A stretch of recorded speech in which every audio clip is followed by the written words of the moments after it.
રાજકોટના ગોંડલમાં કૃષિ મંત્રીએ કોંગ્રેસ પર પ્રહાર કર્યા। ખેડૂત આંદોલન અને વીજપોલ મુદ્દે કોંગ્રેસ પર વાર કરવામાં આવ્યા। ખેડૂતોને ગેરમાર્ગે દોરવાના પ્રયાસો પણ કરવામાં આવ્યા।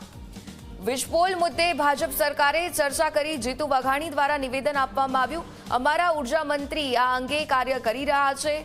ભાજપે ક્યારેય ખેડૂતોનો અહિત કરવાનું નથી વિચાર્યું। જે કોઈ પ્રશ્ન હોય તો તેને ઉકેલવાનું કામ સરકારે હંમેશાથી કર્યું છે। ખેડૂતો અમારા માટે પ્રોપેગેન્ડા નહીં પરંતુ પ્રાયોરિટીમાં છે। ખેડૂતોના ખેતરમાં મુશ્કેલી ન પડે તેની ચિંતા મુખ્યમંત્રીને પણ છે।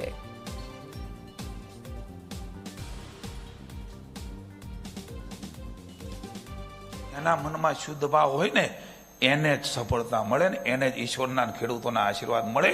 જ્યારે મારા મનમાં પાપ હોય, બગલ મેં છુરી મુંહ મેં રામ હોય, ત્યારે ક્યારેય ઈશ્વર સફળતા આપતો નથી। એના માટે હૃદય જોઈએ, હૃદય। મિત્રો, મારે વિશેષ વાત નથી કરવી, વાતો ગમે એટલી કરી શકીએ, પણ તમારા કાર્યકર્તા હોય ને એટલાય નથી નીકળ્યા। મિત્રો, અહીંયા ધારણા રાખજો ભૂપેન્દ્રભાઈ, કે કોઈ કે છે, કોઈ લિમિટો આપે છે, એમ સરકાર ન વ્યવસ્થા કરી શકે। એના આધાર ઉપર ન હોય, સબજેક્ટની વાત ન હોય। એ ભૂતકાળમાં પણ કર્યું છે, અત્યારે પણ કરી રહ્યા છીએ, અને ભવિષ્યમાં પણ તમને ખાતરી આપીએ છીએ કે એક પણ ખેડૂતને તકલીફ ન થાય એ પ્રકારની નીતિ એ આવનારા સમયની અંદર ભૂપેન્દ્રભાઈની ભારતીય જનતા પાર્ટીની ખેડૂતોની સરકારે નિર્ણય લેવાની છે। મિત્રો, ક્યાંય કોઈ ચિંતા કરવાની આવશ્યકતા નથી। મંત્રી તરીકે આપ સૌને હું વિશ્વાસ અપાવું છું।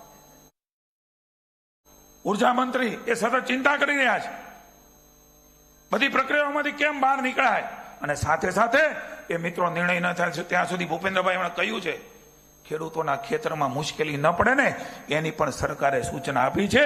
જ્યાં સુધી ટૂંક સમયમાં એ નરેન્દ્રભાઈ આપણા ભૂપેન્દ્રભાઈ એ નિર્ણય જાહેર કરશે મિત્રો, ત્યાં સુધી કોઈ ખેડૂતોને લેશ માત્ર ચિંતા કરવાની જરૂર નથી। જે ખેડૂતો અસરગ્રસ્તો છે એની વાત કરું છું। હું ગણાવા જાઉં તો ખૂબ બધી યોજનાઓ છે ભૂતકાળમાં ક્યારેય કોઈ સરકારે નથી આપી। નાની મોટી સમસ્યા આવે ત્યારે રાજ્યની સરકાર એ હંમેશા ખેડૂતોની બાજુમાં પડખે ઊભી રહી છે। ખેડૂતોને જ હંમેશા પ્રાયોરિટી આપી છે, પ્રોપેગેન્ડા નથી કર્યા। હું સમગ્ર ખેડૂતોને વિશ્વાસ અપાવું છું।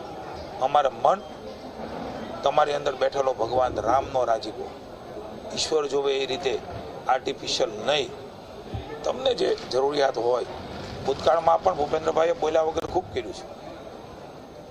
બધી જ વ્યવસ્થાઓ, સરકારી વ્યવસ્થાઓ, સરકારી તંત્ર અને લાંબા ગાળાનું આયોજન એ હંમેશા ભૂપેન્દ્રભાઈનો દ્રષ્ટિકોણ રહ્યો છે।